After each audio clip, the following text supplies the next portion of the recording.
Umit ıskısın, ha? Iskısın. Let's go. Yeah, exactly. Ambayma. Okay. Thank you, everyone. Hari Gesor, Hari Rego, Hari Luis, Umit. Thanks Hari for joining Luis. us this evening for a conversation with Umit Kurtz and Dirk Moses about Umit's most recent book, The Armenians of Einteb.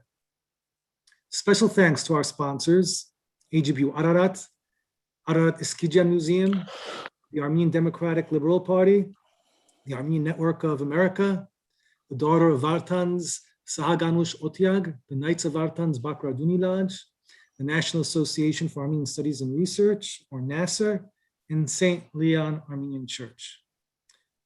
On a personal note, I'd like to dedicate tonight's discussion to the memory of my father-in-law, Edward Shnurokyan. He passed at the beginning of the pandemic, and his family hailed from Einteb.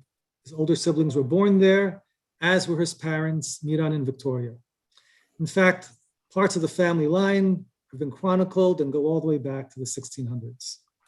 God bless their souls and all who perished during the pandemic and the 2020 war. In this book, Umit asks, if genocide is a practice that includes murder and plunder is orchestrated by a central authority, but implemented at the local level, what is the relationship between the local and the central authorities? What are the incentives and motives that lead to mass participation? He challenges the depiction that state-sponsored genocide in all its dimensions could be carried out by edict or by a central government, and instead examines how local actors and even ordinary Muslims were complicit. To borrow from former House Speaker Tip O'Neill, Kurt shows how all genocide is local. By examining the perpetrators and their active involvement in the destruction of Armenians, Umit sheds light on actions and motives. He maintains focus on state culpability while not neglecting the crucial element of personal responsibility and motivation. As such, Umit is engaging in a so very important endeavor of widening the net of responsibility, widening the net of complicity, and widening the net of individuals that have inherited and continue to benefit from unjustly gotten wealth or privilege or advantage. Thanks to our sponsors, this is the fourth time that St. Leon is hosting Umit. And this is because he's been so prolific. In 2020, he co-edited with Ara Sarafyan, Armenians and Kurds in the late Ottoman Empire. In 2019, he contributed 2 chapters to the End of Ottoman series, which was edited by Hans Lucas Kaiser and others. In 2018, he translated and introduced the Heroic Battle of Einteb, which was published by the London-based Gombidas Institute. In 2017, he co-authored The Spirit of the Laws, The Plunder of Wealth in the Armenian Genocide with Taner Akçam. Umit has a PhD from Clark University and is currently the Polanski Fellow at Jerusalem's Van Leer Institute. He also teaches in the Department of Islamic and Middle Eastern Studies at Hebrew University of Jerusalem. We are also very lucky to have with us today noted historian and Frank Porter Graham Distinguished Professor of Global Human Rights History at the University of North Carolina at Chapel Hill, Dirk Moses. Professor Moses was raised in Australia and has a BA from the University of Queensland, a Master of Philosophy from University of St. Andrews, a Master of Arts from University of Notre Dame, and a PhD from University of California in Berkeley. While completing his first book, German Intellectuals in the Nazi Past, he edited 3 anthologies on genocide and colonialism, Genocide and Settler Society, Frontier Violence and Stolen Indigenous Children, Colonialism and Genocide, and Empire, Colony, Genocide, Conquest, Occupation, and Subaltern Resistance in World History. More recently, his investigation of the origins and function of the genocide concept appeared in his second monograph, The Problems of Genocide, Permanent Security, and the Language of Transgression, which was released this year. Congratulations, Professor Moses. In 2020, he co-edited Decolonization, Self-Determination, and the Rise of Global Human Rights Politics. In 2018, he co-edited The Holocaust in Greece, and a second work, Post-Colonial Conflict and the Question of Genocide, the Nigeria-Biafra War between 1967 and 1970. Professor Moses has also been researching post-colonial conflict in Africa and South Asia for his project on diplomacy of genocide, which we would love to hear more about. Umit, Professor Moses, I've given a very quick overview of some of your work. Now, while many in the audience know Umit, many of us do not know you, Professor Moses, despite your being quite accomplished in your field. Perhaps, Professor, you could start by telling us a little about yourself and how you got involved in this field and what drew you to it. Thank you. Okay, thanks very much for the generous introduction and of course for the invitation to be with you this evening and to discuss Umit's book with him and you all. I am an Australian, as you can see, or hear, and I've only just arrived here in the US after teaching at the University of Sydney for a long time, and for a while at the European University Institute in Florence. I started out teaching in German history or researching in German history, partly for biographical reasons. My mother's German, my father taught German history at the University of Queensland. And so often the case, and certainly in Umit's case, biography leads you down certain rabbit holes. And we might talk about that in relation to Umit's book tonight as well. But when I got back to teach in Sydney 21 years ago and started teaching a course on genocide, which of course included the Armenian genocide, I saw there was no book on the Australian case. I mean, there was plenty of research on frontier violence and stolen Indigenous children, but not using the genocide concept. So I edited this book, which came out in 2004 on genocide and settler society. And that led me towards a research interest more generally on genocide and colonialism, partly to refashion the concept so that it could be useful for Indigenous intellectuals in seeking recognition for their experiences as genocide in Australia, the US, and so forth.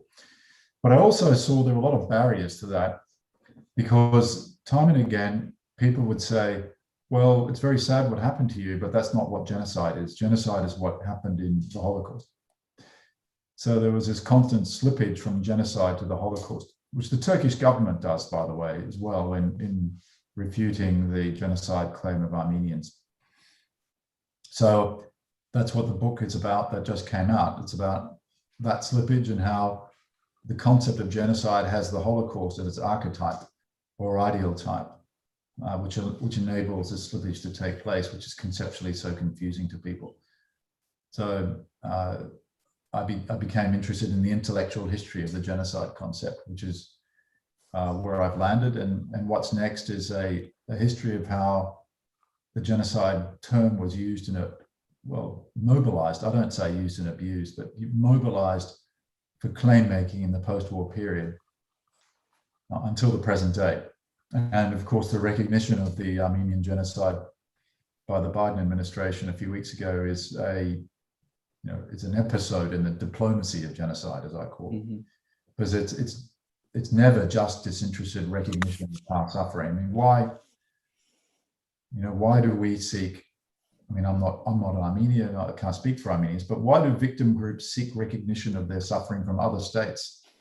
Is that, and why is that considered so important? Well, that's a really interesting question, and that's something I'd like to investigate more generally.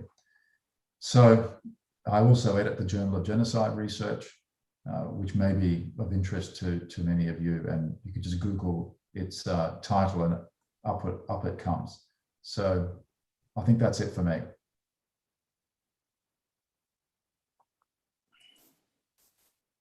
Thank you, Professor Moses. Well, we look forward to reading your works. We look forward to learning even more about you, actually, through your work. And once again, thanks for being with us. I'm going to excuse myself now. I'm going to step out again out of the picture so that you and Umit can start your conversation. Excuse me. I'm so sorry. I'll be right back. Okay. Well. Okay. So he's in Jerusalem, and yes, it's a bit of a fraught situation. Yes. Okay. So. There. He's back. Apologize. Yes. Yeah, the security. I'm in the building, so they're just checking in security. Yeah, steward. Yes. Okay. Sorry about that. Listen, obviously at any point, if security is letting you know that there's issues or danger is approaching, we will resume this discussion at another time, right?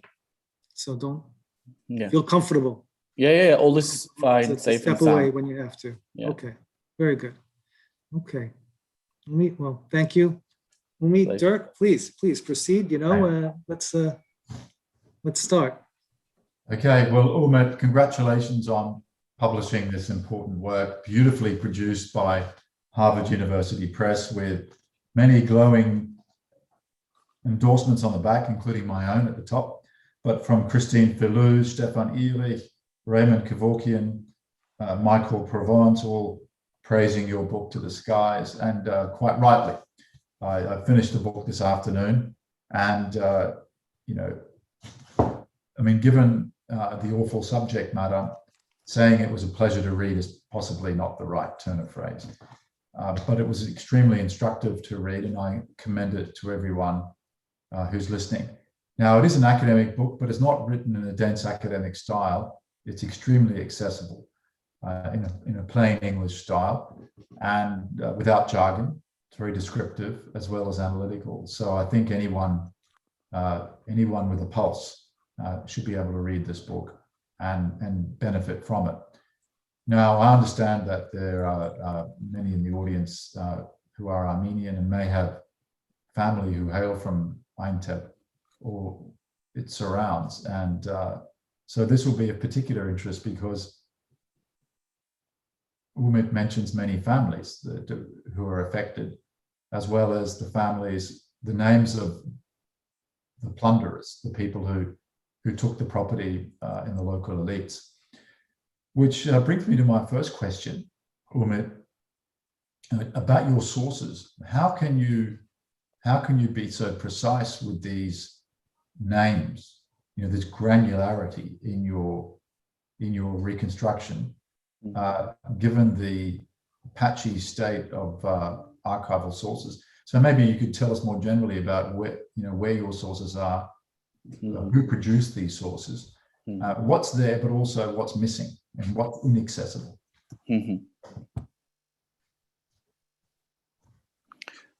Thank you very much, Professor Moses. I'm really delighted to be with you for the discussion of my book, and I want to also express my gratitude to organizers of this event for making this happen for us.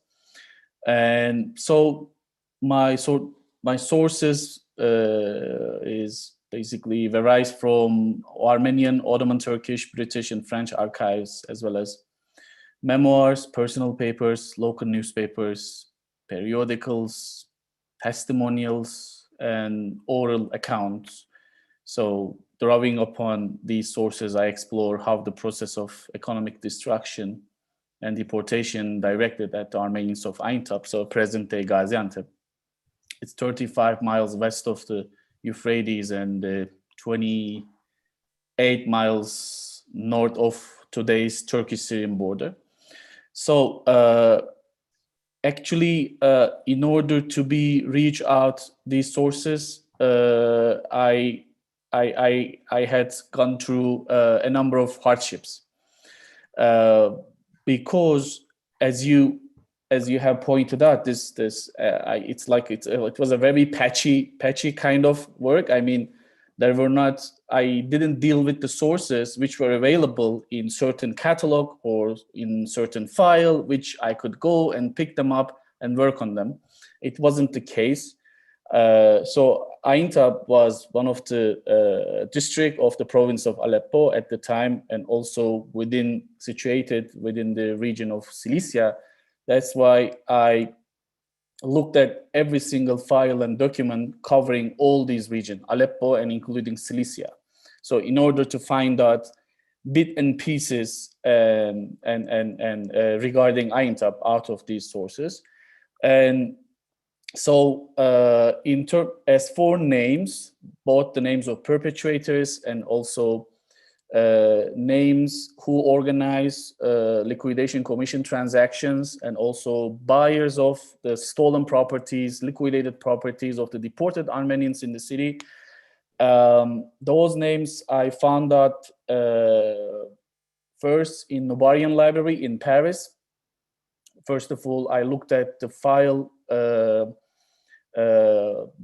prepared by Aramondonian regarding Aintab. So Aramondonian, as you may have known, he was a genocide survivor, Armenian intellectual and lawyer who was arrested on 24th of April 1915, but he managed to survive, ended up in Aleppo in Baron Hotel, and started to receive testimonial accounts and documents. He tried to collect, pile them up from Armenian survivors and also Ottoman officers as well. And he brought all these documents all the way leading up to Paris and became the first director of Nobarian Library in Paris. So he collected information regarding the deportation and also the destruction process, district by district, province by province, and Aintab was included in his list of files as well. And in terms of purchaser or the liquidation commission transaction who purchased these especially movable assets and also immovable properties of the deported Armenians as a result of liquidation commission transaction, those names I was so fortunate enough to be able to reach out within a family archive, a private archive. Why? Now, liquidation commissions were established within the Ottoman Empire in more than 34, 35 provinces of the empire, including districts. And these commissions first organized abandoned property commissions. And then in September 1915, they were turned into abandoned property liquidation commissions. And one of these commissions was also founded in Aintab. So Aintab Abandoned Property Liquidation Commission. These commissions were taking charge of liquidating properties of the deported Armenians, and they organized auctions and they kept the records of auctions, results of auctions, and one of the copies of these records was supposed to be sent to the Minister of Interior, one copy was supposed to be succumbed to the Minister of Finance, and another copy was supposed to be kept by Union and Progress Party's general secretaries. So, and these records are available in the Ottoman archives, Ottoman Prime Ministerial archives in Istanbul. I spent 1.5 years over the course of my research. Every day I ask about these sources, these records, I wanted to see them. And the response I was retorted by, we haven't classified them, we haven't cataloged them yet, which indicates these sources do exist, but inaccessible to the researchers. But it was the only way for me as a scholar, as a historian, to document, to elucidate how property liquidation as a state-sanctioned bureaucratic administrative procedure was carried out on the ground level, at the very local level. Because otherwise the whole narrative would have been based on the discourse of plunder, discourse of robbing, and so on and so forth. We all know that that also happened. But I wanted to really show how this process was executed under the veil of law in a concocted ways by the state, and how it was sponsored by the state and state civilian and military bureaucrats. That was my main purpose in the book, to elucidate them. And that will be actually the first of its kind and the first attempt to document this so-called legal process of confiscation and appropriation and expropriation as well at the local level. So in 2015, I paid a visit to an Armenian family in Los Angeles, and an Aintab Armenian family, the second generation and third generation. And when I was spending some time with them, one of the members of the family brought a huge box of, a huge box, and the huge box was replete with full of documents, title deeds and so forth. I was trying, and she just, brought this box and then evacuated it in front of me. And I was just lost among the documents and so forth. And by sheer coincidence, I happened to bump into a document which was exactly demonstrating a liquidation commission report. And this report belonged to the properties of Sarkis Yakupyan. And by the way, I am only talking about the liquidation commission transaction for only one Armenian person who was deported in December 1915. He was a Protestant Armenian. That's why the deportation of Protestant Armenians were quite late vis-a-vis Orthodox Armenians in the city. So this only one document indicates how his possessions in the Ottoman, in the Aintab branch of Ottoman Bank, in the Aintab branch of Deutsche Bank, how his assets, including Caesar, including even yogurt bowl and so forth, all forks, silver plates, and everything, every single household items, utensils, and also his other invaluable assets like jewelries and so on and so forth, how they were sold out in auctions, and who also purchased, so-called purchased those properties at ridiculous prices. Of course, you could also see the prices and the fees these people allegedly and ostensibly paid to possess them, to own them. And so I came across those names, and then I also published these documents. It's first of its kind, and I think in the field of Armenian genocide studies and also in the field of socioeconomic history of late Ottoman Empire, my book is the first kind of material which indicates how liquidation process at the of the state, Ottoman state, was carried out at the local level. And for family names, I employ a number of Armenian sources, especially Armenian memoirs, which have been available in Armenian National Library, Azgain Grataran, and also I utilize a number of documents from the Armenian National Archives as well, regarding especially the 1918 and 1920 period and so forth. So these basically the archives I use. And is it those names that led you to the family in LA? Yes, yes. Yeah, but weren't you a fellow at USC for a while? Sorry? Weren't you a research fellow at University of Southern California or UCLA? Or am I confusing you with someone? Maybe, I don't remember. Okay, you must have been something else. It doesn't matter. Let's back up a bit. Why have you chosen Einteb as a case study? I mean, I know the answer because I've read the book, and you have a beautifully rendered vignette from your own life experience that led you to this question. Mm-hmm. Actually, this curiosity and which pushed me or prompted me to study this subject matter was as a result of my ignorance, my total ignorance.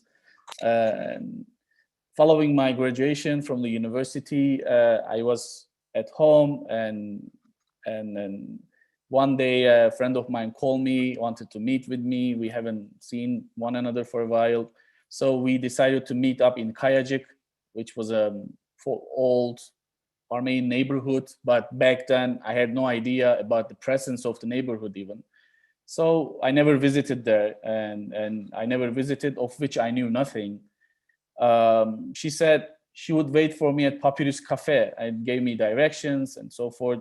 And I found the neighborhood, and I was on a narrow street with beautifully constructed stone houses lining each side, taking you back to a simpler, though slightly mysterious time. And I felt quite nostalgic for a past that was never mine, actually. So finally, I found Papyrus Cafe, which turned out to be located in one of those exquisite houses in a neighborhood. Like most of the houses on the street, it had been converted into a cafe shop as a part of the process of so-called restoring the city. Upon entering, a few letters carved at the top of the majestic gate really caught my eye. Not recognizing the script, I simply assumed they were Ottoman characters. Inside, I was left speechless. Amazing spacious courtyard with staircases on either side leading up to 2 large rooms welcomed me. And the rooms were filled with antique furnishings, and the high ceilings were adorned with frescoes and engravings similar to Florentine cathedrals, let's say. And so I decided to talk to the owner to try to glean some information about the history of this house. And I approached him intending only to compliment his establishment. But before I could stop myself, I asked him, I was just wondering, from whom did you get this place? You know, who was here before you? He warily explained that he inherited this place from his grandfather, you know, but I was emboldened to press further. And how about your grandfather? From whom did he buy this place? He stopped, he paused hesitantly before responding, and then after a few moments, he softly murmured, actually, to the ground beneath him, there were Armenians here. I said, what Armenians? What are you talking about? Were there Armenians in Gaziantep? He nodded.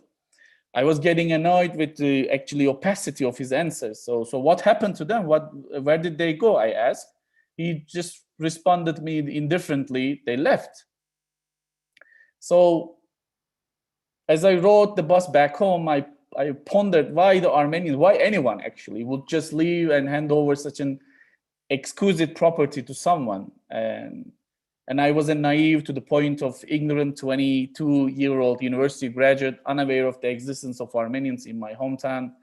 And then, that was the reason, the main push actually for me to get involved in this subject matter. Not only try to understand the history of Armenians in my hometown, but also try to understand and explain the socioeconomic, political, and cultural transformation of the whole city, and how this traumatic story I wanted to disclose and explore as well, and also the transformation of the space, that space which was actually used, produced, and reproduced daily practices of Armenian lives, Armenian souls as well, how this space was also transformed into something else as well. Well, that's terrifically interesting. I'm sure people would like to know that. And some people are relating stories in relation to this, to the own Einteb roots in the chat. I don't know if everyone can see that or just the panelists. Now, the mention of this beautiful building in which the cafe was now housed brings me to a question about the occupational and class structure of Armenian society in Einteb in relation to the majority Muslim population. Mm-hmm. Now, the demographics do change a bit over the 19th into the 20th century, but it seems like the Armenians were roughly about 20% of the population. You know, it was fairly stable as a group. Mm-hmm. Could you fill us in a bit on that? Sure. Actually, I do think that's relevant to the question of the majority population's desire for the property. Yeah. Actually, on the eve of war, like in 1914, the population of Aintab was around 80,000, and Armenians, of course, Muslim population constitute the majority. The number of Armenian population from Catholic, Protestant, and Orthodox and Franciscan Armenians as well, composing of 38,000, let's say 38,000 at the best estimate, but it varies from 34, 36, 8,000 out of 80,000. So almost half. Almost half, yeah, actually. It rose a lot. Yeah. But your remark is quite accurate for early 19th century. Okay. For the population of the city, and that's why I have pointed out on the eve of war. But what you are saying is quite accurate for in the early 19th century in the city, in the district actually. Armenians actually were so much involved in politics, economy, and cultural activities or undertakings of the city. And they were, the Armenian quarter, there was not a clear-cut demarcation between Armenian quarter and Muslim quarter. There were quarters like that, but that was not based on a crystal clear segregation. There were within the Armenian quarters, there were also Muslim families, and in the Muslim quarter, in the Muslim quarter, there were also Armenian families. So these people really were neighbors, brethren one another. And of course, when we think about the 19th century Ottoman history and 19th century politics of the Ottoman Empire, which the Eastern question or the Armenian question, emerge, but also that the period we are talking about is means the actually politicization of Armenian society, economic advancement of the same society, and this economic investment and flourishing also entail political representation for them. So Armenians actually became actors, historical actors, and the political actors of the empire. So this development took place in Aintab too. Armenians were so much involved in economic activities, trades, commercial, and the professions which require high education, again, came from the Armenian society, Armenian community. Of course, the American college and also other missionary activities and undertakings play a significant role in flourishing of the Armenians of Aintab in so many ways, in so many walks of life as well. But until 1890s, we could actually argue that there was a relative harmony and the relative understanding of coexistence between these two societies. And this relative harmony came into question as Armenian society, Armenian community start to flourish economically, culturally, educationally, and vis-a-vis the Muslim population. The Muslim population actually, they were not able to keep the pace with the Armenians in terms of these fields as well. And you can see the reflections of these claims in missionary reports, for instance, as well, and also in the local sources, especially written in Turkish, which are available in Aintab local libraries. I read all these. I try to read all these local sources in order to understand how this relative harmony was broken down, and how this relative social fabric, which was solid in the city, was actually destroyed, let's say. And this economic improvements of Armenian society in the city led to feeling of resentment, a huge resentment. You can see reflections and articulations of the resentment under the rubric of jealousy and also fear. Great deal of fear, and this situation created animosity and the emergence of animosity and hatred within the Muslim society towards Armenians. And because also the fault lines, especially in terms of class, socioeconomic status of Armenians vis-a-vis Muslim population, fault lines became so apparent and clear in 1880s and 1890s. And these fault lines, when they found the right moment or propitious circumstances, expressed themselves in a violent way, in a violent manner.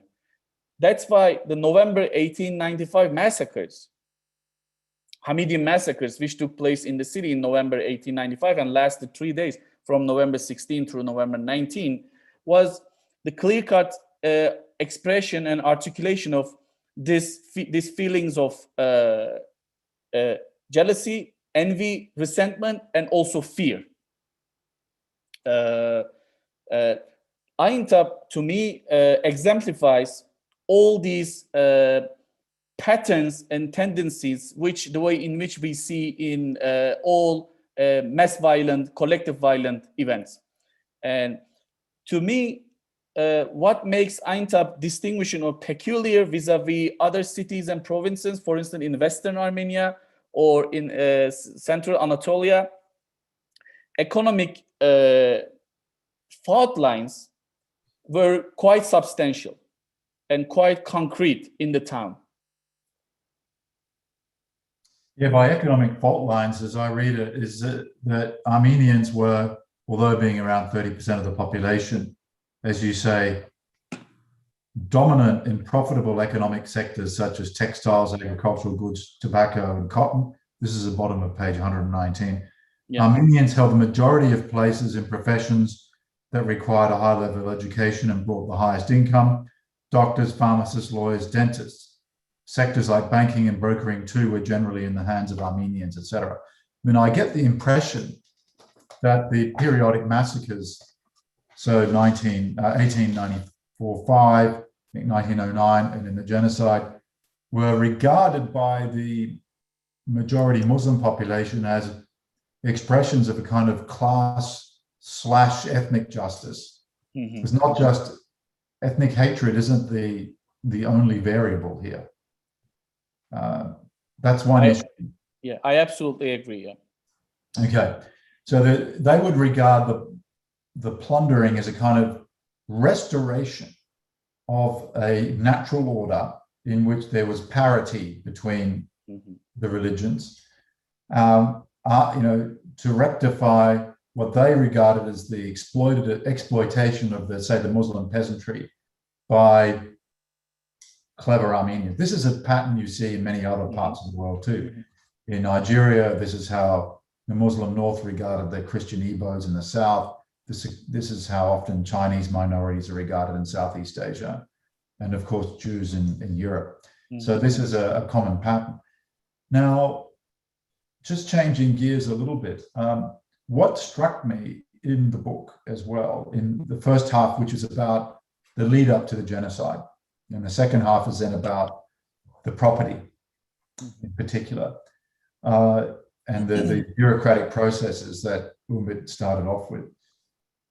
What strikes me is that, we're always looking at history through the rear view mirror, and we count the milestones to the genocide, the massacres of the 1890s, the crises of 1909 and so forth, and then the genocide. But when you're looking, the people at the time didn't know what was going to come. Mm-hmm. They regarded themselves as being, we're in the empire, and the empire is our political home. And from the quotations you provide, there was a lot of support for the empire after the CUP revolution and its optimistic phase in 1908 and 9, and a little earlier than that, in fact. And because the restoration of the constitution means that we now all have freedom, and there's a kind of neo-Ottomanism. This is also the case in Palestine, where there's a lot of literature now on coexistence between Jews and Muslims and Christians and so forth. Getting away from a nationalistic perspective, which projects back into the 19th century nationalist tensions, which weren't there. There were people striving for national autonomy, of course, but it looks like from the evidence you present that Armenian communal leaders were loyalist Ottomans and wanted it to work in a modernized empire. And that the reactionary elements were the monarchists who wanted to go back to a more Sharia law, Muslim-dominated empire and so forth. But that may well have been that is the progressive view of the constitutional empire in which Armenian rights were recognized within the empire. No separatist nation state aspirations was viable, but for the Balkan Wars. There's all these contingencies, these what ifs that I'm sure many here have pondered. mean, First World War and the Balkan Wars leading up to it, which are so central for this part of the world we're talking about, were more than just a rupture. They represented the end of 100 years conceptualization or imaginary of political existence and what was possible. That has then colonized our consciousnesses of what is normal in history. In fact, empires are the norm in history. Right? People haven't had independent nation states for a long time. And lots of people still don't. Ask Kurds, ask Palestinians, and others in Africa and so forth. Let alone indigenous peoples in places like Australia and the US. Right? Absolutely. So, I mean, there were these mounting tensions and so forth, but they've existed in the past as well, and don't necessarily lead to these genocidal outcomes. How do you see the role of contingency in your story? Yeah, it's a very, very important and essential question, actually, especially in the field of Armenian genocide, to see the intricacies, complexities, and also contingencies of the set of events as well. So, to my view, Armenian genocide, the possibility, I mean, the extent, the proportion of the likelihood of happening of Armenian genocide, to me, was the lowest one among the other genocide. Why? By taking into consideration the contingencies you have just pointed out for other cases, and for especially by paying our attention to Young Turk Revolution, and also euphoric atmosphere and political climate, not only in Istanbul but also all over across in Asia Minor, Anatolia, and so forth. Again, that brings me to revisit our conventional arguments or claims about the realization of Armenian genocide. I mean, so it was like this distinction between intentionalists, functionalists, and then neo-functionalists, and so forth. Armenian genocide was already premeditated, systematically organized, or 1895 massacres and 1909 Adana massacres was just a rehearsal of Armenian genocide in 1915. I am not inclined to approach it from this kind of this vantage point, this point of view. I am more inclined to, as you said, taking into account the contingencies and also explain it case by case. That's why regional and local regional variations and the local studies are extremely important for us in order to see how this mass violent event took place, not in different locations, in different places, because the extent of violence, the many variation of participation, and change from actually place to place, district to district, and so also situational and cognitive dynamics, again, vary from region to region. For instance, in some episodes of the violence, certain people acted like perpetrators within the same episode of violence, but in a different moment, exactly the same person acted like a rescuer. So these are also the cases, valid cases and points for Armenian genocide too. So which also brings me to the fact that choices, individual choices, do really matter here. Exterminating Armenians, the whole entire Armenian population, empire-wide deportations, and also the total destruction of this society, economically, culturally, socially, and so on and so forth, was only one of the choices of the political leaders.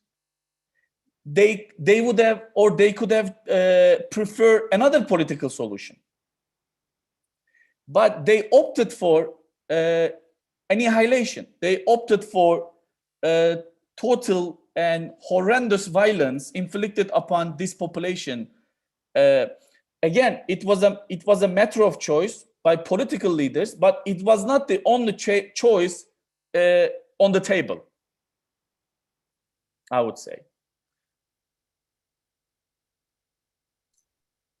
That's an extremely important point. It would get us perhaps beyond the scope of this book, which is more at the local level. But looking in the chat now and in the Q&A, I see many questions, including from our colleague in Michigan, Fatma Gökçek. Ara, perhaps we should open the floor to questions from the audience so that everyone gets a go. We can do so. Why don't I ask Fatma's question? How's that? Thank you for another great presentation. I wanted to ask you about how to name the Armenians in late Ottoman Empire. I termed them the Ottoman minority bourgeoisie as opposed to the Ottoman national bourgeoisie.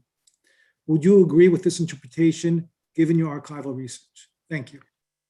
What was the first concept, Ara, you said? Ottoman, it's about the naming of the Ottoman national bourgeoisie before that? As opposed to the Ottoman minority bourgeoisie. Ottoman minority. It's a wonderful question. Who posed that question? Fatma Gökçek, and yes. And thank you so. And I could actually elevate her to panelist if she has a follow-up question, frankly. Oh, thank you so much for this question, Fatma Hocam. Actually, in my research, what I have encountered is the very specific identification. So not all encompassing or all inclusive Ottoman minority. No, class differences, of course, not in the Marxist sense, classical or orthodox Marxist sense, but these people were identified by, Ottoman state leaders and also by the community itself as specifying, identifying their social and economic status within the society. Okay. By vocally emphasizing, for instance, the nature of their profession. The nature of their profession, when they say pharmacist, doctor, or tradesman, it says so many things about the relevant person socioeconomic status. In contemporary sense of the word, we can describe it as identification of class of the person in question.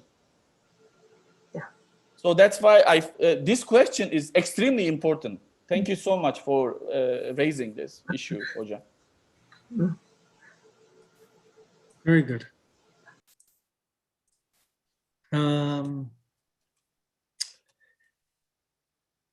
Juan Pablo Artinian from Buenos Aires. I teach university here in Argentina, a course on genocides for exchange and local students. Could you elaborate, please, on the gender dimension and women's agency in Einteb during and after the genocide? Thank you, and we're waiting for you in Buenos Aires. We have an Aintab club. Yeah, I know, I'm aware of that. And thank you so much. Another remarkable question. Women agency, women, Armenian women, as a political, cultural, visible in manifold public domains in Aintab was exceedingly concrete. There were in the field of education, for instance, we can talk about so many schools. By the way, those schools were founded by all these Armenian wealthy and prosperous families by their fundings. Actually, you see another tendency which they took after Europe. by funding schools, by establishing schools, you know, through donations, through fundings, and so forth.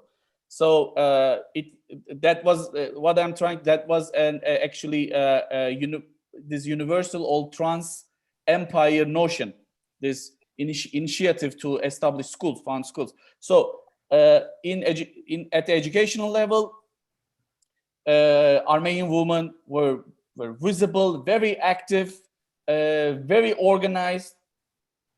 For instance, in 1895 massacres, there was a strong Armenian resistance against the attacks. That's exactly the reason why the number of Armenian death toll was quite low in comparison to what happened in Western Armenia and also in Merziphone and the other cities in Central Anatolia. Armenian women, teenagers, like high school idadi, you know, students, and also Armenian women over 20 years old, they were all involved in self-defense, Aintab Bashnuchun, in 1895 massacres. This exactly the same, in exactly the same manner, Armenian women again, they were visible and on the ground in 1909. You know, there were Adana massacres, and also in adjacent cities, there were the same massacres was taking place. Another distinguishing aspect of Aintab was that 1909 Adana massacres did not take place in the city. So there was this presence of restraint of violence in the town, and participation of Armenian women again in self-defense actions of the population was again substantial. Most importantly, in Aintab Herosomardi, in Aintab defense, you know, which took place on April 1st, 1920, and ended up in February 1921, we also have photographical images and proof which clearly shows us the active participation of Armenian women in Aintab self-defense as well, by arms, by digging trenches, by, you know, providing food and so forth. They were on the ground. They were visible in the war, in Aintab war, Aintab self-defense. Okay, thank you very much, Jad. Merci. Pleasure. Thank you, Juan Pablo, for your question. Okay, Pamela Steiner, author of Collective Trauma and the Armenian Genocide, Armenian, Turkish, and Azerbaijani Relations since 1839, which was recently published, asks, you said Einteb's Muslim residents were not only envious of Armenians, but also fearful. What did they fear? And if I may also add to that question, Umit, you mentioned that you had local sources, and per those local sources, you read about this envy and the resentment. Is there a significant volume of memoirs that talk about you know, the local Muslim population's sentiments and towards Armenians? Thanks. Yeah, very good questions. They had this fear and trepidation because of the fact that they did not want to lose their status within the, you know, this traditional hierarchy, which stemmed from Ottoman millet system. But Ottoman millet system, of course, it had undergone a number of transformations and modification as a result of Tanzimat and Islahat in 1839 and 1856. So this demoted status of the Muslims was quite disturbing and troubling for them, because they did not want to be equal with Zimni people who were known as Gayri-Muslim, non-Muslim, non-Turkish, non-Kurdish, but non-Muslim Ottoman Armenian or Ottoman minority, Ottoman subject.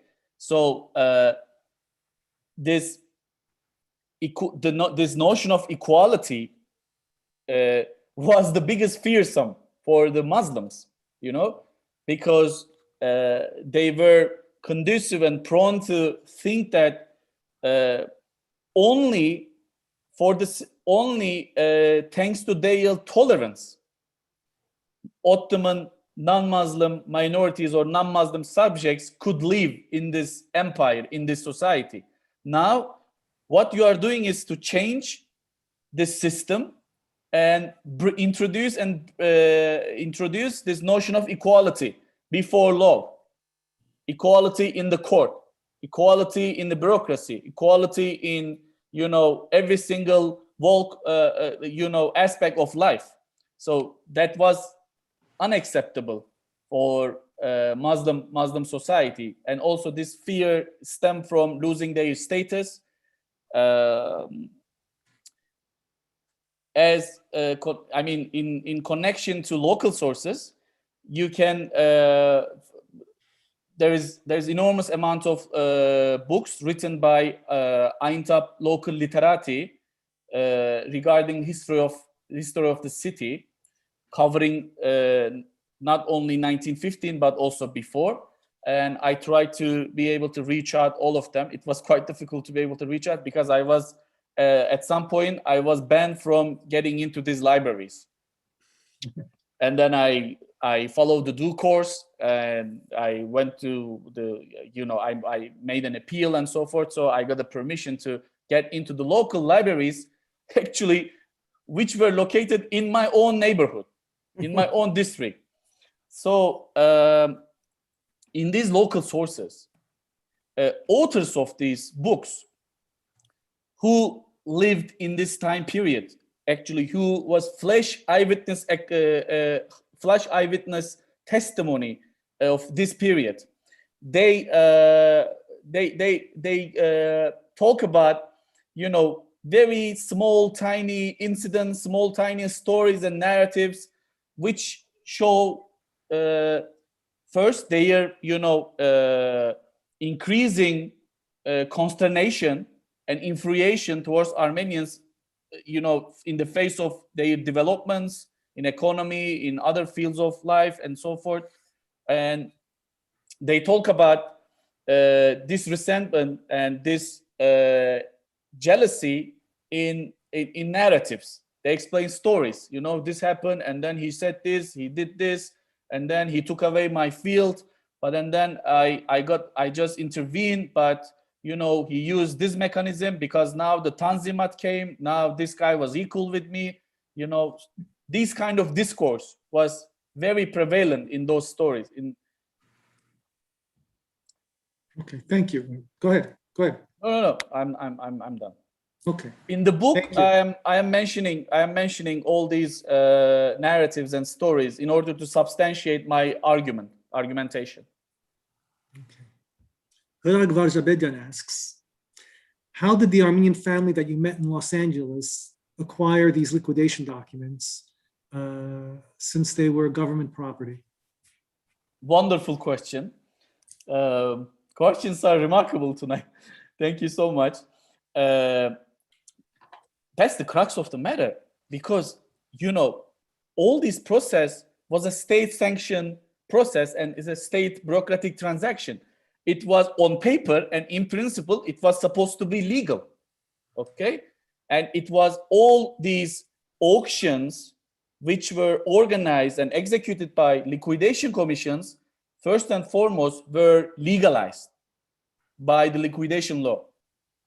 According to specific article of this law, a person, it didn't say Armenian, it didn't say Greek, it didn't say Assyrian, you know, it was ethnic or religious free. It says an Ottoman subject or Ottoman citizen who was subject to resettlement or relocation, okay? It didn't say deportation, it says sevkiyat, relocation. His or her properties were supposed to be sold out in auctions, and the income of these auctions was supposed to be put into an account of him, which was opened up by the state on behalf of him. And transaction reports, one copy of the transaction reports was supposed to be sent to him. So he would get what he gained from these auctions, or what kind of properties of him, his properties were sold out, and so forth. Also, before being deported, this person, first, he received the deportation order the day before he set the road. And then in the deportation order, it clearly said, you should stop by the liquidation commission in your own province or town. You should let the president of the liquidation commission about the presence of and the list of your properties in the bank, in the title deeds office, and so on and so forth. So, and the same person in question would get list of these properties, you know? So, and he had gotten a list of the properties, and this list was made by the state organization, state bureaucratic institution, liquidation commission in this case. So it was actually not an extraordinary situation for this family to possess that report. It was actually very ordinary. It was an ordinary bureaucratic process, bureaucratic transaction. Thank you. Thank you. So then did everyone receive a copy? Yes, but the point is, they were... exactly, the point is now we don't have these copies. Maybe, you know, they were gone. I was so lucky enough to have that kind of family who kept this record. But Okay. all the copies of other records, the Liquidation Property Commission's records, they are all available in the Ottoman archives, but it's it's inaccessible for researchers. Thank you. Takui Jensen asks, we were just in Istanbul 3 weeks ago, hoping to find records from Einteb. The archivist mentioned exactly what was said. They haven't been cataloged, they're locked. WikiLeaks said records are still being destroyed to hide evidence of the genocide. Do you think records are being destroyed? Do you think they will ever be available? I think these, especially records of liquidation commissions, I think they haven't been destroyed. They are not destroyed. They were not destroyed. They haven't been destroyed, and they won't be destroyed. They won't get destroyed. But actually, to me, in order to find out the notion of intent to destroy, in the case of Armenian genocide, if you are dealing with let's say if you are dealing with a denialist, asking you, just prove this, show me, why you are arguing that was a genocide, then I will ask the same person, so why, if that was a relocation and resettlement policy of these people for temporary, why did state sell their properties from the moment these people were deported? Because from the moment these people were deported, the notion, the existence of Armenians or Armenians ceased to exist in the eyes of the government. That's why they could do anything they want on their properties, because they knew or they anticipated that these people would not have been able to return anyway. So that's why I think these records clearly show the notion of intent to destroy, which is the defining parameter of the definition of genocide, according to Lemkin. So that was, I think, the property issue. That's why is exceedingly important to substantiate, to concretely show that was an total destruction of a society, not only physically violently, but also economic structures and economic walks of life of these people as well. Thank you, Hamid. Ms. Jensen has a follow-up question for Professor Moses. Professor, I wonder about the destruction of documents as a continued form of genocide. How has documentation and the subsequent destruction thereof played out historically with other genocides? Is this a pattern?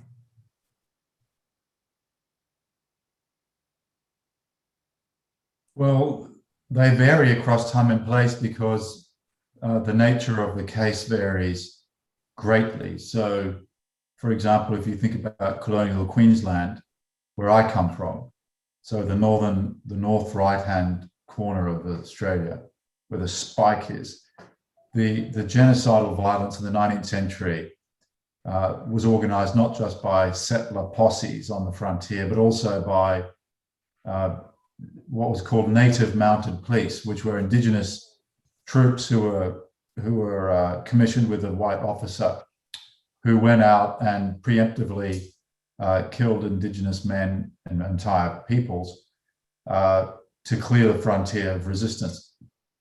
Now, those records, so that they're kind of police records, were systematically destroyed. And bits and pieces have been found in the archives more or less by accident when they were filed in the wrong place. It's a bit like a needle in the haystack situation that Umut's confronted with, although Umut's case, which is multi-scalar because he involves the British and the French occupations, Ottoman authorities, local authorities, and then Armenian families, and so it's multi-perspectival, and it enables the possibility to seek documents from those different sources. And that's not always the case. And also the more modern the case, for example, the Nazi case, the more likely there's going to be a long bureaucratic record chain that you can reconstruct. Okay. However, we know that since then states have been much more cunning in hiding their tracks by not writing things down. And we also know that's the case in the Nazi situation, as a lot of orders were orally given and so forth. So these things are often very difficult to piece together. So what I was struck by in Umut's book is that the moment the British occupation authorities arrived, was it 1918, 1919, they instantly confiscated documents from the authorities. They wanted the cables between Istanbul and Einteb, and they just took them by force when the local authorities refused to hand them over. So they were onto it and instantly, or very quickly, placed people on trial as well. And when he used those documents, is that right, Umut? Yeah, exactly, absolutely. And these documents were taken away with them all the way to Egypt for the trial purpose, as you have pointed out. But I wasn't able to pinpoint or find out these documents in the national archives at Kew. I think they are also available in general staff archives in Ankara, Atase archives in Ankara, the copies. And they were all ciphered telegrams from between Minister of Interior Talat Bey and also District Governor Ahmet Faik Bey regarding the deportation and also property confiscation issues. But I wasn't able to find them.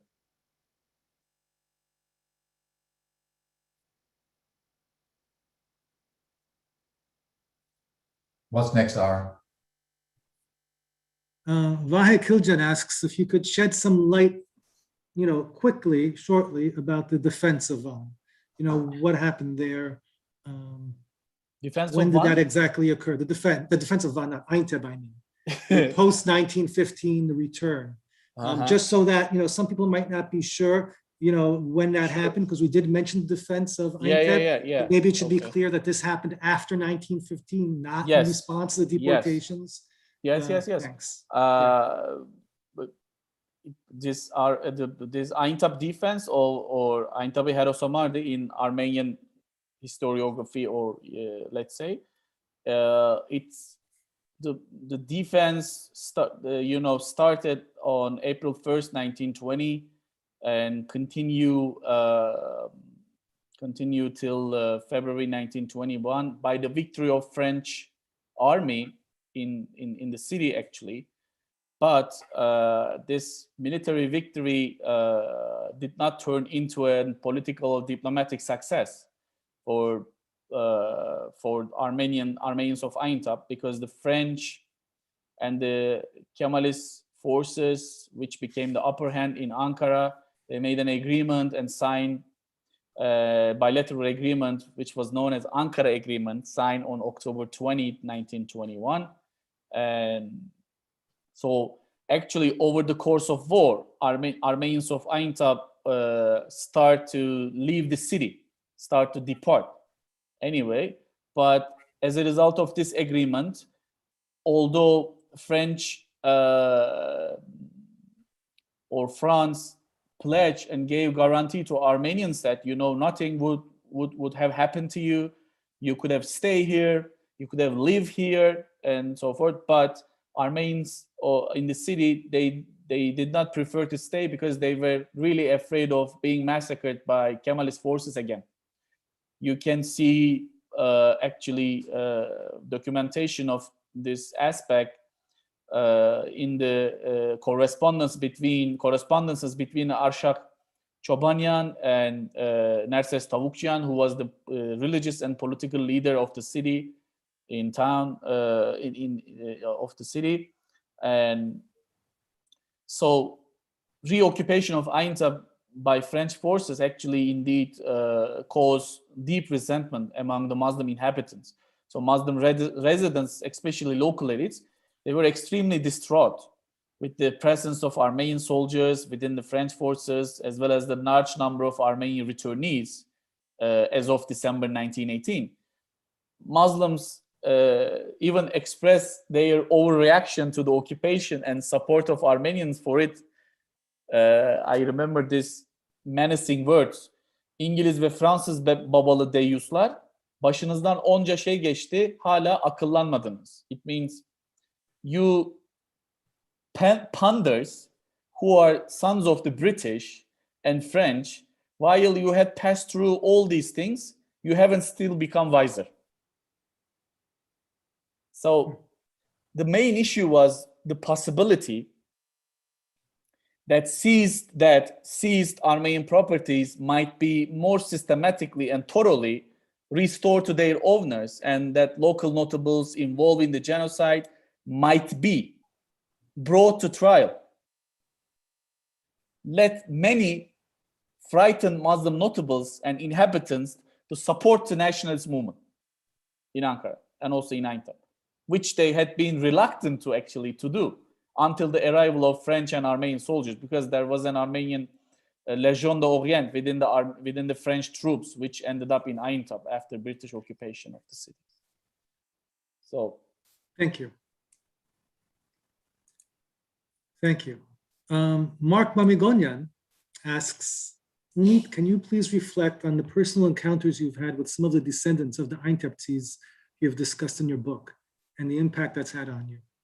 Mm-hmm. Actually, it had a huge impact on the writing process of the book, frankly, because in their personal archives, they really provided these sources for me to use in a proper way, of course, in a scholarly manner as well, and also to compare these sources with other documents, other materials, in order for me to create a narrative, solid narrative as well. So we got along pretty well, and we spoke a lot, and they also gave me interviews made by their ancestors who managed to survive the genocide. And I also had the chance to listen to these, also read transcriptions of these interviews as well. So at the personal level, it also shows us as a historian, or dealing with such a delicate matter, finding out or reaching out sources through that way is also essential, is another way of writing history as well. It's a part of the writing history as well. So it's part of your historical methodology, but of course, as a historian, we shouldn't only rely or count on that the sources in this nature as well, but these were extremely important and essential sources for me. And thanks to my encounters with descendants of survivors from my hometown, I got through it. Thank you. Umit, were Armenians involved in the local government prior to 1915? Armenians were what? Sorry. Were they involved in local government? Were they represented officially in local government? Yes, before Yeah. 1915. Yes, local councils, exactly. I am also giving certain names who were actively working, selected, and also selected, and elected, sorry, not selected, elected and represented in local councils. Also in commercial councils as well. So in administrative councils regarding the municipality matters and so forth. So the Armenians were actively involved in this local state institutions or local government institutions as well. There were even Armenians who were members of Aintab Committee of Union and Progress Club. The Aintab CUP Club, it was founded in the city in September 1908, and there were founding members of this CUP club as well, because Aintab branch of IRF also cooperated with the CUP immediately after the revolution. Thank you. Thank you, Ovanes, for that question. Ara Bagdasaryan asks, are there heroic Turks that you uncovered who had the courage to support their Armenian neighbors in Einteb? Yes, I did cover. It's in the book again. I'm mentioning their names who survived, actually, who rescued and protected certain Armenians, especially these Armenians whom they knew and whom they were neighbors, they were colleagues, and they knew one another from the bazaar. They were collaborating economically and so forth, and not only from Muslim people who were involved in trade, but also certain religious scholars. They also rescue Armenians in their own neighborhoods during the Hamidian massacres. But also there were cases, certain Muslims who were saviors or rescuers of these people. In 1915, the same people, the same individuals became perpetrators. Huh. Yes. So this is not an extraordinary pattern. If you're dealing with a collective violence, mass violence event, it's the same case in Rwanda, it's the same case in Cambodia, in Indonesia, in the Holocaust as well. So these are all, they were always these blurred and gray lines, gray spots. So, and being a perpetrator, being a rescuer, these are not, stagnant or constant positions or positionalities. They are dependent upon situational dynamics, cognitive dynamics, and psychological dynamics, and so forth. Being a perpetrator, you are not born like a perpetrator or carrying on life like a perpetrator. It evolves over time and place, and it varies from time to time, place to place, episode to episode, situation to situation. Thank you. Sai Salerian asks, what has the response to your book been in Einteb? Have any people in Einteb come forward to assist or resist you in your research? If so, how? Also, let me just ask that. And let me ask also if the response in Einteb has changed at all since President Biden recognized the genocide. Has that caused it all? I can start with the last question. Okay. Nothing has changed. Actually, situation has gotten worse after Biden's statement of acknowledging the Armenian genocide. So in the first part of the first question, yes, I was assisted and helped by locals in the city. Also, I came across resistance and also as well as some reactionary, some reactions as well to push me away from what I have been doing. But I also, I was able to reach out certain local sources thanks to the help and assistance of local people, native people in the town, in the city. But I did not come across anything violent or anything disturbing, let's say. I think I had some hardships, but these were quite normal because my work was quite delicate and sensitive, and there was this denial on the ground. So I was well prepared to encounter those kind of situations.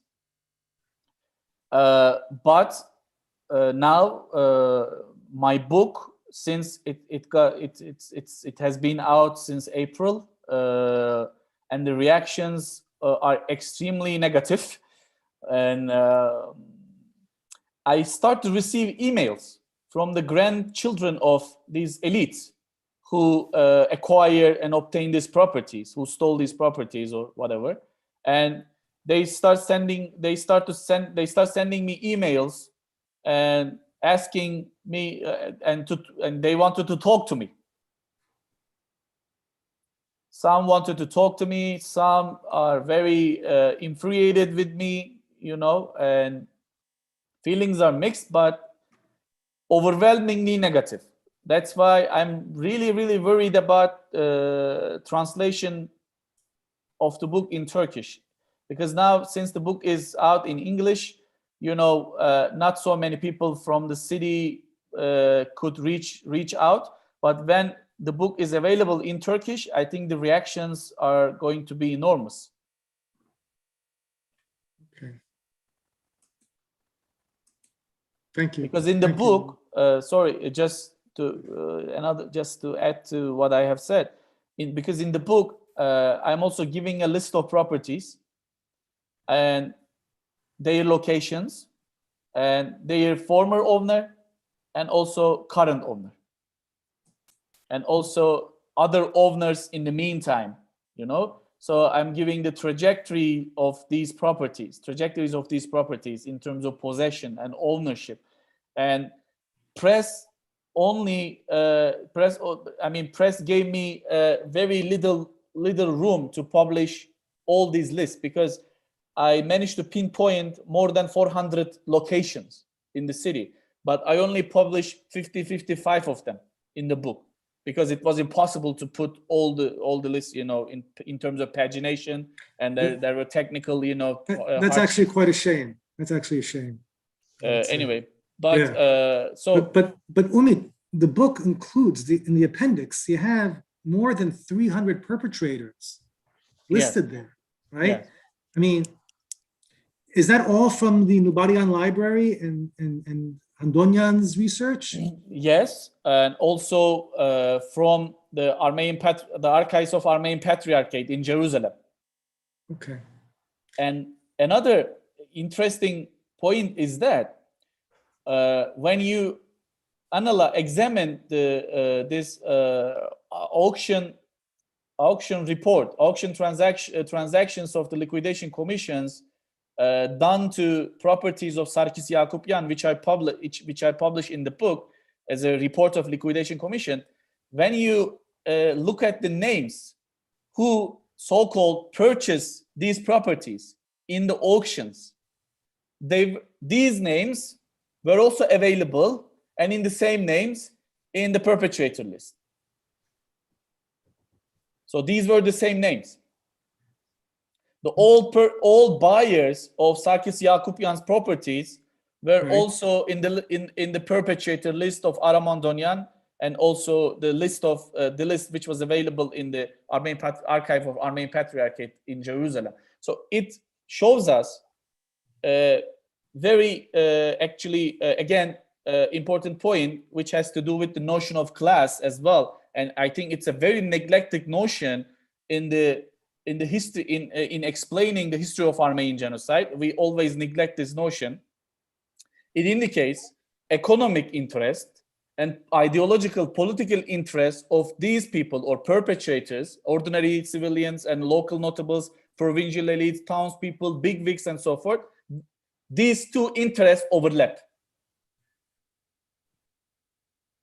This report shows that aspect of the whole disintegration of social fabric in the city, destruction of Armenian population in the city. This report shows us this very important aspect.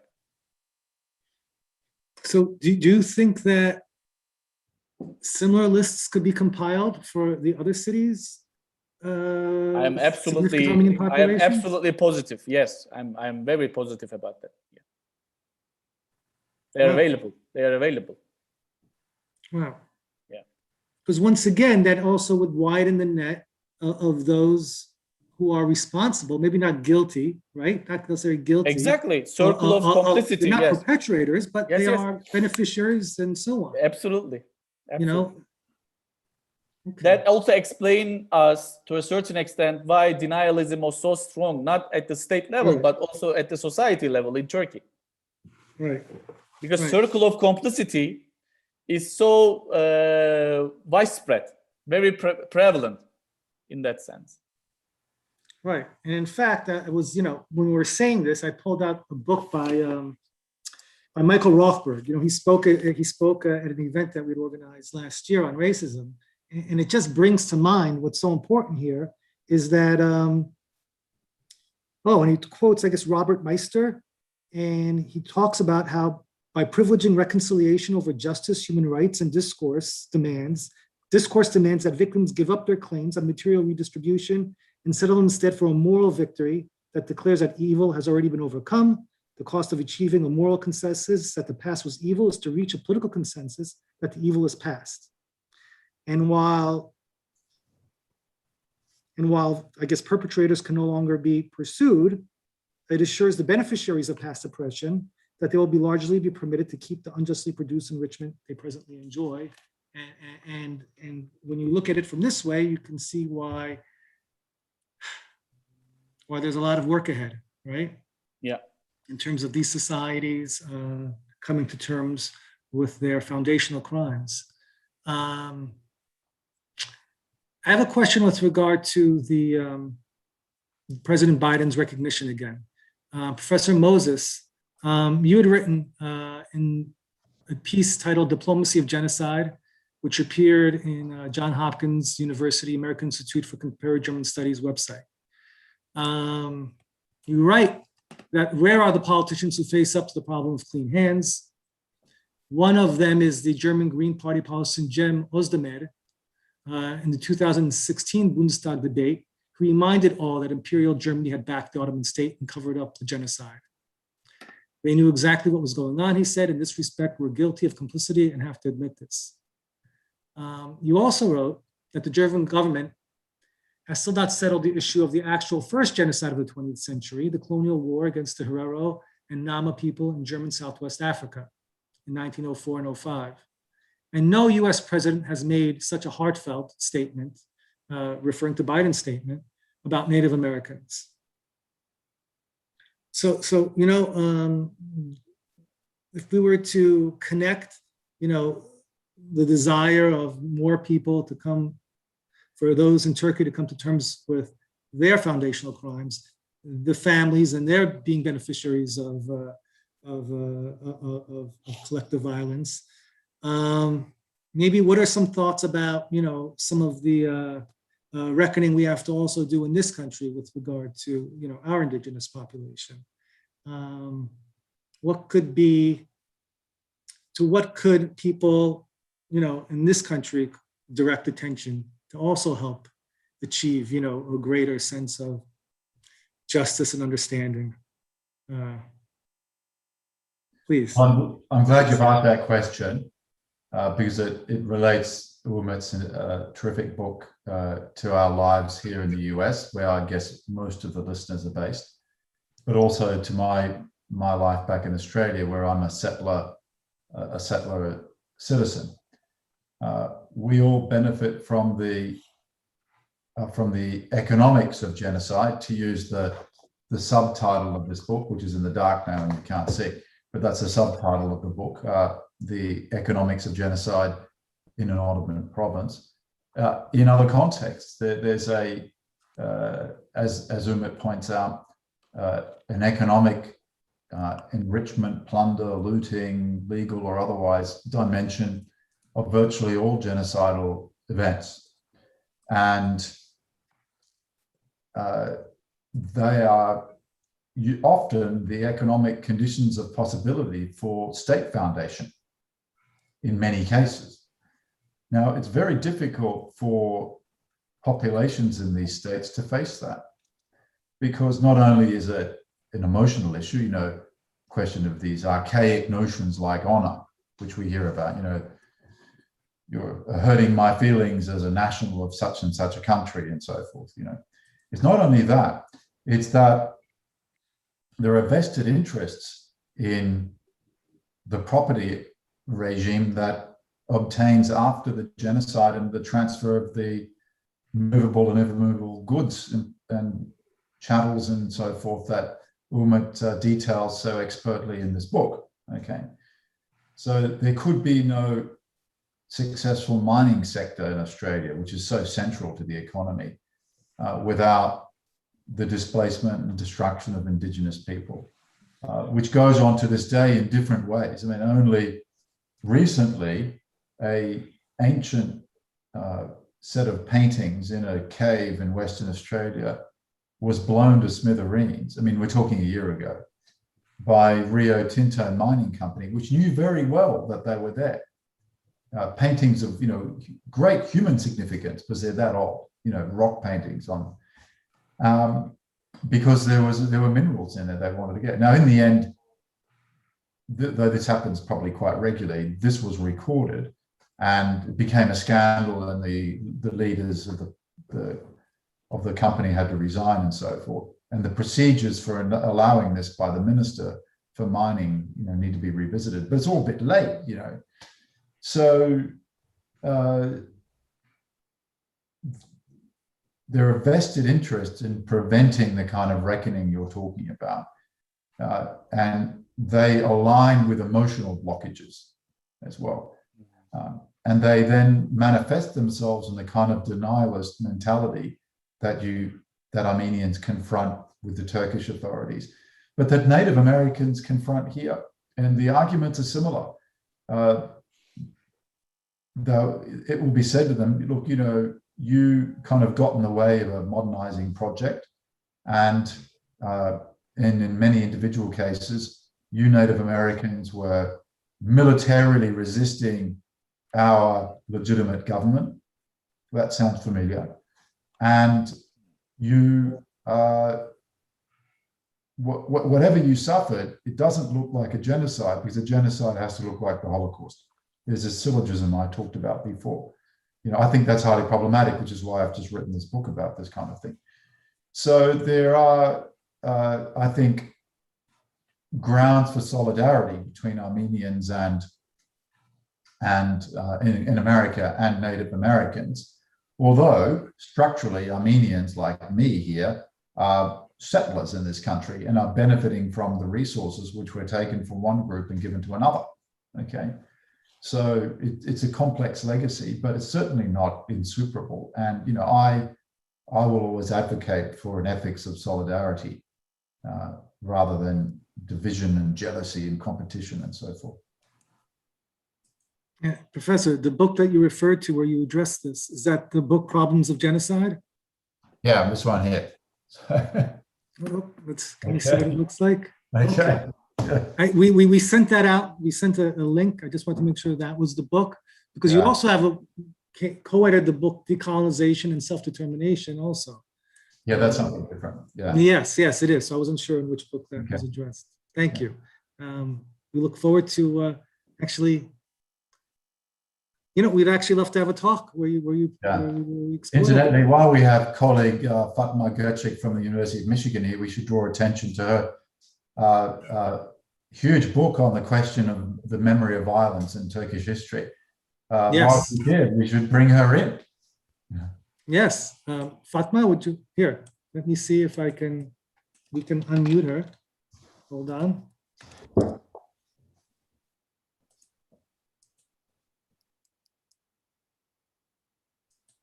I've asked to unmute. Yes, do you hear me now? Yes. Yes, we can hear you. Wonderful. We can hear you. Of We can hear course, of course, I'd be delighted.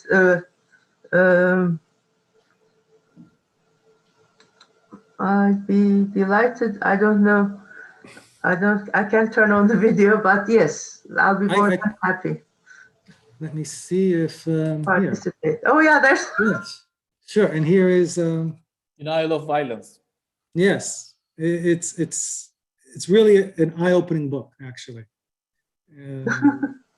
I mean, clearly, the amount of research you did and the number of memoirs you read is just incredible, and it sheds light from a perpetrator, from a Turkish perspective, which as an Armenian, up until reading your book, I had been denied. So thank you very much. Thank you. Thank you. There you are. Yes. Yes. Ann Arbor, Michigan. Hello, Yes. nice to see you. Okay. Thank you. Same here. And what projects are you working on now, Professor? I'm actually trying to, I'm writing a theory book after looking at Armenians and also, considering the minorities in this country. I'm trying to develop a theory from the standpoint of minorities rather than the majority. So that's what I'm working on. I'm halfway done. Hopefully, and then I'll work on the violence against the Kurds, since to see the continuity from the Armenians to the Kurds. Yes, yes, thank you. Well, you actually describe quite, effectively in your book the continuum of violence and the shifting and the widening definition of the other when one enemy disappears, right? From Armenians to Kurds, from the Sunnis, yes. So thank you very much. I turn on the yes. And have you had a chance to read Umit's book? No, not yet. Okay. Well, But I've listened to all the talk. I mean, he's given, so yeah. Thank you so I had much. a good idea. Yes. I I'm will sure read you it, do. of course, but So, not yet. happy The to hear term that. just ended, so I wouldn't have time. Excellent. Excellent. Thank Thank you. you. Thank you. Take good care. You too, bye. Umit, I think we've gone on very long at this point. Not very long, actually. I think just perfect. There are so many other questions, Umit, but I know, what time is it there now? Is it 4 a.m.